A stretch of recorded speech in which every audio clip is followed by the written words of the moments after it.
Obi's heart pounded in his chest as the plane touched down at Nnamdi Azikiwe International Airport. He stared out of the window, his thoughts racing. He had dreamt of this moment for years, the day he would return to Nigeria, not as the struggling student who had left, but as a man who had built a fortune from the ground up.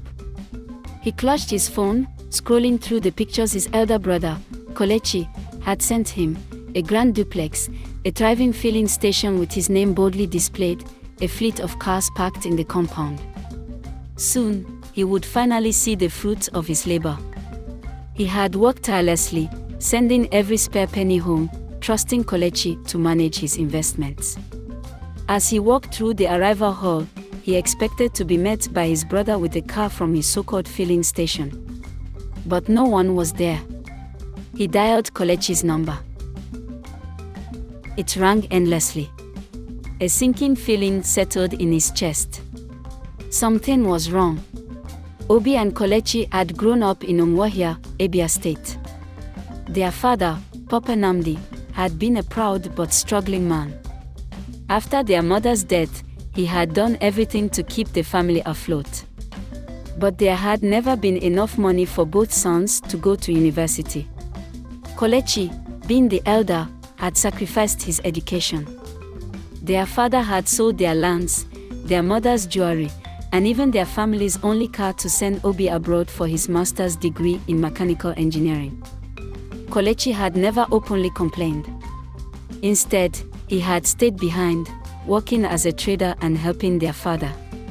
Obi, grateful for his brother's sacrifice, had vowed to make the family proud. Years passed. After completing his studies in the UK, Obi struggled to find a job. He couldn't tell his elder brother Kelechi that he was unable to land a well-paid job in his field. He took odd jobs, cleaning offices, fixing cars, and even delivering food.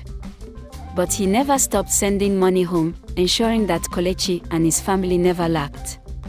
Since he couldn't get a reasonable job, Obi decided to return home, but first he had to gather enough funds to set himself up in his country.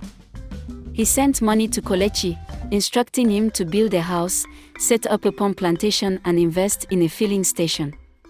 Kelechi had sent pictures, showing the progress. Obi trusted him completely. Now, standing in Nigeria, waiting for a brother who was nowhere to be found, doubt crept into his heart. He had heard sad and disappointing stories of people who sent money to friends and family to build houses or invest in businesses back home. Obi even had a close friend, Jilaga, who had been working at a morgue, who had a very heartbreaking experience. Jilaga had sent money to his wife to build a mansion in his hometown.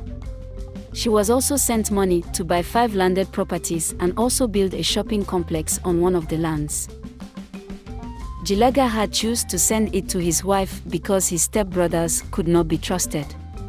Obi had found out that Jilaga had suffered a stroke when he came home and discovered that his wife had left the county with their daughter with all the money he had sent to her.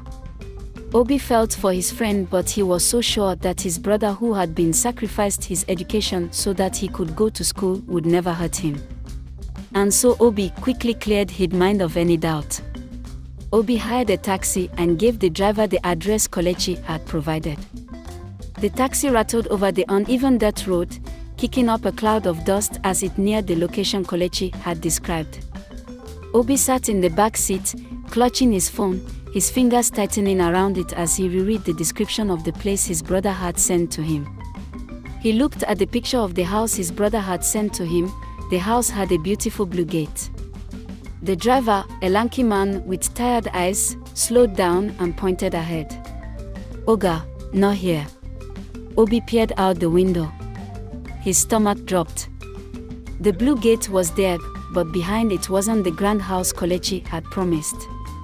Instead, an old, weathered compound stretched before him, the walls cracked and stained from years of neglect. A few bungalows sat in the distance, their roofs rusted from the sun. Obi paid the driver and stepped out. The air was thick with the smell of burning wood and dry earth. A woman sat under a mango tree peeling cassava, her wrapper tied loosely around her waist. A group of children ran barefoot across the road, their laughter sharp against the eerie silence that settled in Obi's chest. He hesitated, then approached the woman. "Good evening, Ma. Please, I'm looking for Kelechi Okafor. He told me he lives here." The woman paused, her knife hovering over the cassava. "Kelechi?" She frowned, her eyes scanning Obi's face as if searching for familiarity. "I don't know any Kelechi, my son." Obi's brow furrowed. "Are you sure?" He said he bought land here. "That house," he pointed toward the compound. A low chuckle made him turn. An elderly man, seated on a wooden bench, shook his head. "House? My pikin, you done misroad. No house done built for that land since." Obi's chest tightened. He turned toward a younger woman hanging clothes on a line. "Please, Ma, do you know him? Kelechi Okafor." The woman hesitated, glancing toward the others. I don't know him," she mumbled before quickly disappearing inside. A cold weight settled in Obi's stomach. Ignoring the tightness in his throat, he pushed open the blue gate. The metal groaned, revealing an empty plot of land overgrown with weeds. No house. No foundation. Nothing. Obi staggered back. His breath came in shallow gasps. Kelechi had lied. Obi quickly got into the car and tried to locate the filling station with the address his brother had sent to him. But he was met with an empty land. Confused, he asked around. The neighbors shook their heads. "Filling station. There has never been one here," an old man told him. The realization hit him like a thunderbolt. Kelechi had lied. He dialed Kelechi's number again. This time, his brother picked up. "Obi, you're back." Kelechi's voice was uneasy. "Where are you?" Obi's voice was dangerously calm. After a long pause, Kelechi muttered, "Meet me at home." Obi arrived at their childhood home, an old, crumbling bungalow that their father had left behind.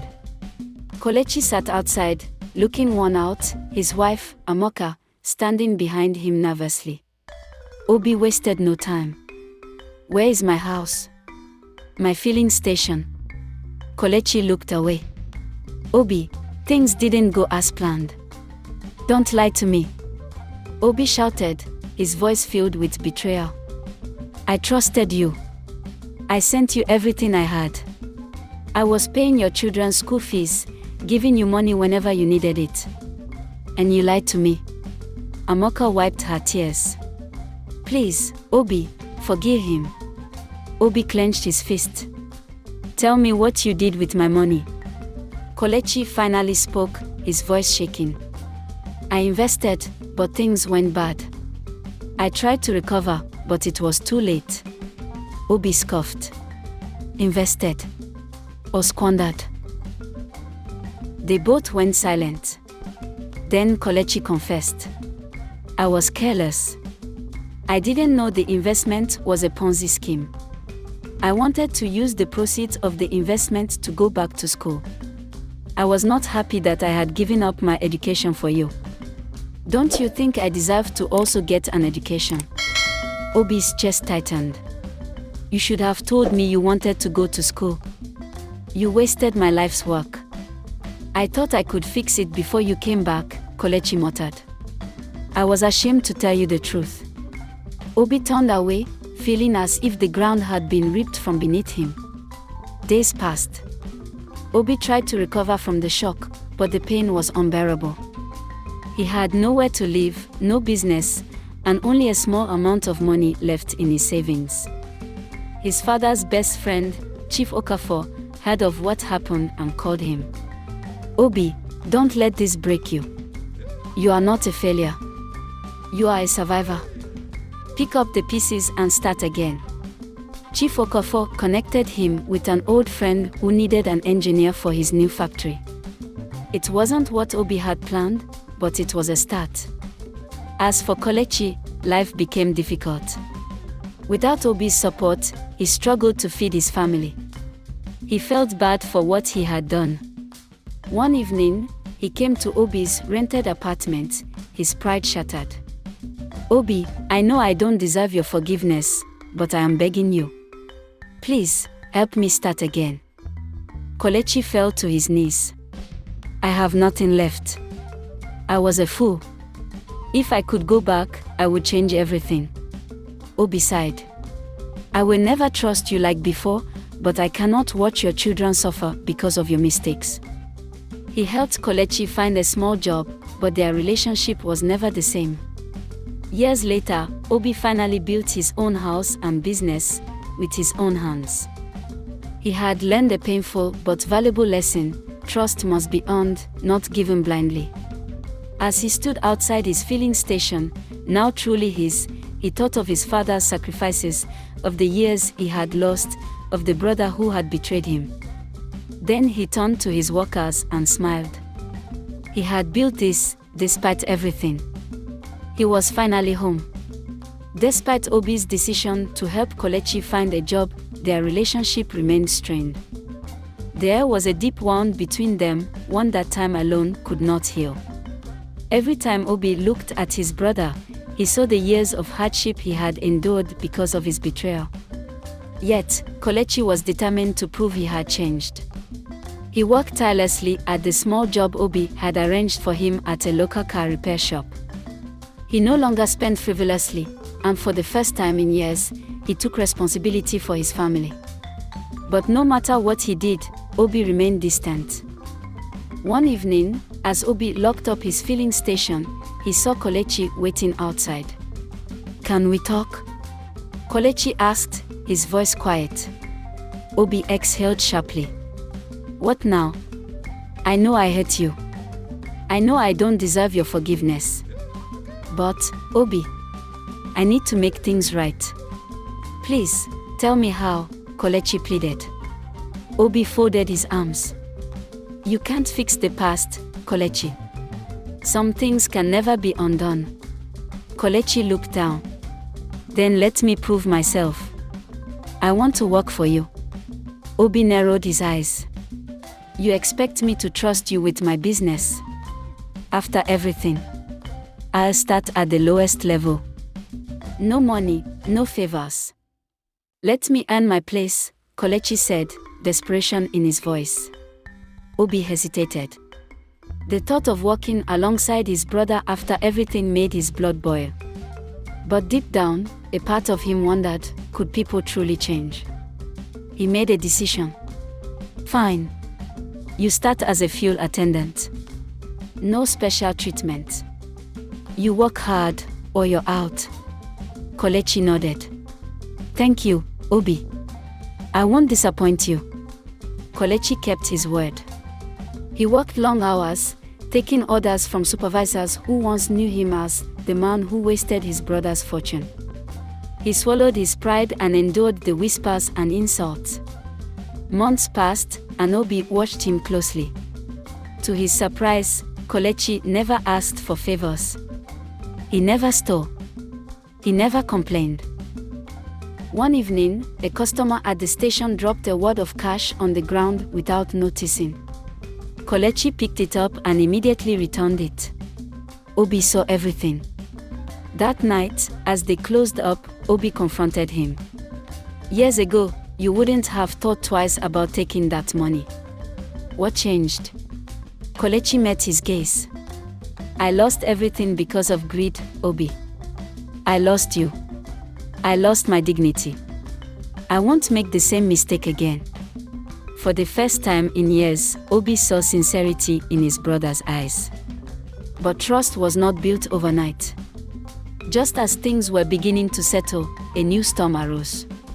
One evening, Obi received an unexpected visit from Chief Okafor, the man who had helped him rebuild his life. "Obi, I need to warn you," the old man said gravely. "Kelechi may have changed, but his past is catching up with him." Obi frowned. "What do you mean?" Chief Okafor hesitated. "Do you remember the money Kelechi squandered? Some of it wasn't just yours. He borrowed from dangerous people. People who haven't forgotten." Obi's stomach twisted. Who are these people? A man named Alhaji Musa. A loan shark. He has been looking for Kelechi, Chief Okafor explained. Obi's blood ran cold. And if they find him, they'll demand their money or something worse. That night, Obi found Kelechi sitting outside his house, staring at the sky. We need to talk, Obi said, his voice sharp. Kelechi looked up, sensing the urgency. What's wrong? Does the name Alhaji Musa mean anything to you? Kelechi's face drained of color. He swallowed hard. Obi, I can explain. Obi's anger flared. Explain. You borrowed money from criminals. And you didn't think to tell me. I thought I could pay them back before they found me. Kelechi ran his hands over his face. I was desperate, Obi. When I lost everything, I borrowed to try and recover. But the interest was impossible. Just then, a loud knock sounded at the gate. Obi and Kelechi froze. Open this gate, now, a deep voice bellowed.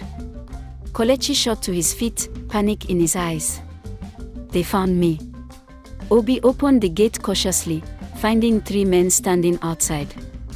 The tallest among them, Alhaji Musa, smiled coldly. Oh, Kelechi. You've been hiding from me. I can pay, Kelechi stammered. I just need time. Alhaji Musa chuckled. Time? You had years. Now, we want our money. Obi stepped forward. How much does he owe? 5 million naira, Alhaji Musa replied. Obi inhaled sharply. He had money now, but not enough to throw away. Give us 2 weeks. Alhaji Musa's smile faded. 1 week. Or we take something else. The threat was clear. Obi had no choice. Obi worked day and night, pulling all his resources.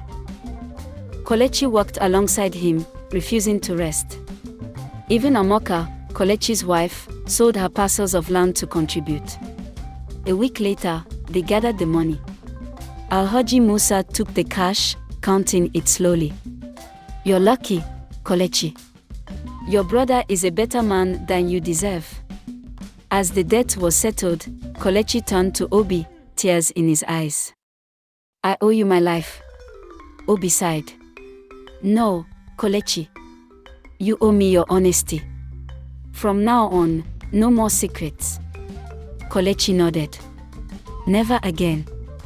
Months passed, and for the first time in years, Obi and Kelechi rebuilt their brotherhood, not as employer and employee, but as family.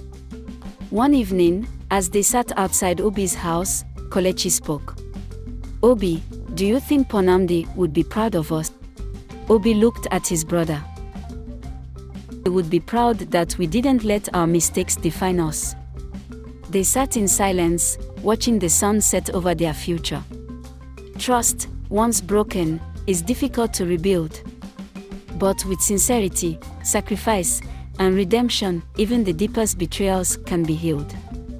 If you enjoyed this video, please give it a thumbs up, subscribe if you haven't for more thrilling African tales.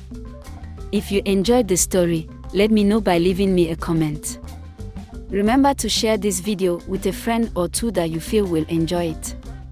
Thank you for watching.